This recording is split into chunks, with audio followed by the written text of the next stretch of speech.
19वीं स्वतंत्रता दिवस समारोह में भाग लेने देश भर से आए हुए दीदियाँ, उनके परिवारजन, अब सबका देश की राजधानी में हार्दिक स्वागत है।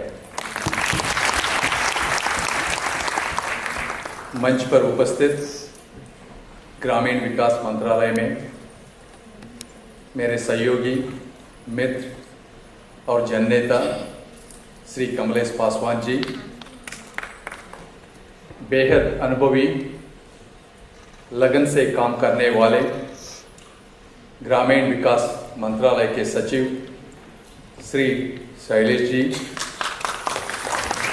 ग्रामीण विकास मंत्रालय के अतिरिक्त सचिव श्री अनिल कुमार जी, संयुक्त सचिव श्रीमती स्मृति शरण जी एवं अन्य वरिष्ठ अधिकारीगण, मीडिया के मेरे प्यारे साथियों और सबसे महत्वपूर्ण हमारी साहसी बहनें, जो इस नए सशक्त विकसित देश के ग्रामीण भारत की कहानी में नया अध्याय जोड़ रही है।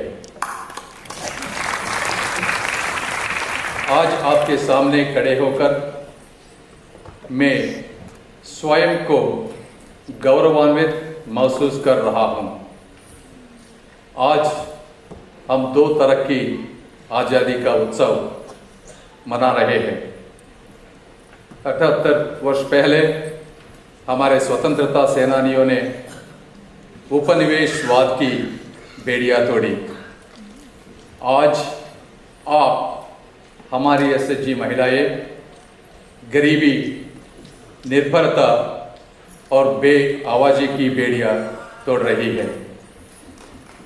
जैसे उन्होंने स्वराज के लिए संघर्ष किया, आप स्वावलंबन के लिए संघर्ष कर रही है। जैसे उन्होंने स्वतंत्र भारत का सपना देखा, आप आत्मनिर्भर भारत का निर्माण कर रही है। आज जब इस हॉल में मैं आपको देख रहा हूं, तो इस हाल में मुझे सिर्फ आंकड़े ही नहीं, बल्कि साहस और संकल्प की कहानियां भी दिख रही है। लेकिन आंकड़े भी अपनी कहानी कहते हैं। दीनदयाल अंत्योदय योजना, नेशनल रूरल लाइवलीहुड मिशन के अंतर्गत 11 करोड़ ग्रामीण महिलाओं को 92 लाख सेल्फ हेल्प ग्रुप्स में संगठित किया गया है। इन समूहों ने 11 लाख करोड़ रुपए से अधिक बैंक ऋण प्राप्त किया है, जिसके वापसी भुगतान की दर दुनिया में सर्वश्रेष्ठ है। लखपति दीदी पहल के अंतर्गत 1.5 करोड़ से भी अधिक महिलाएं आज सालाना 1 लाख रुपए से ज्यादा कमा रही है।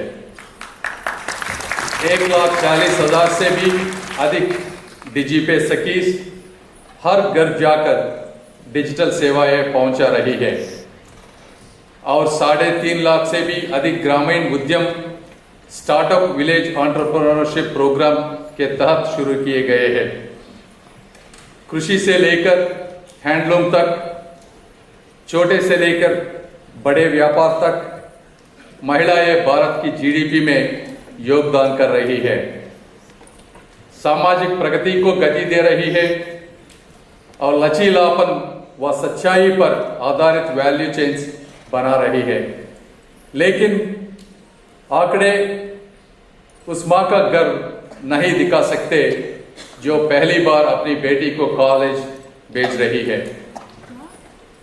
वे उस महिला का आत्मविश्वास नहीं दिखा सकते जो खुद अपने लोन के कागजात पर दस्तखत करती है, अपना उद्योग शुरू करती है और अपने गांव में दूसरों को रोजगार देती है। यह बदलाव सिर्फ सहयोग नहीं, बल्कि हमारे अधिकारियों की निष्ठा, सशक्त नीतियों और परिश्रम का परिणाम है। देश के यशस्वी प्रधानमंत्री माननीय श्री नरेंद्र मोदी जी ने नारी शक्ति को विकसित भारत के केंद्र में रखा है। आज का आज का यह आयोजन केवल उत्सव नहीं, यह हमारी सरकारी का प्रतिबद्धता है। आपकी सफलता सबके लिए नई राह बने, आपके नवाचार और उनके लिए प्रेरणा बने। हम आपके विकास में पूंजी, क्षमता निर्माण और डिजिटल कनेक्टिविटी से निवेश करने का संकल्प लेते हैं, क्योंकि जब हम संगठनों में निवेश करते हैं तब हम भारत के भविष्य में निर्माण करते हैं। आज सम्मानित हो रही हर सीएलएफ को मेरा आभार, और उन हजारों संगठनों को भी जो देश भर में सशक्त भारत के निर्माण में निरंतर जुटे हैं। मुझे पूरा विश्वास है कि आप हमारे स्वतंत्रता सेनानियों की भावनाओं को आगे ले जाएंगे। उन्होंने हमें दी राजनीतिक आज़ादी, आप गढ़ रही है आर्थिक आज़ादी, और यही है नए भारत की असली आज़ादी। जय हिंद, जय भारत।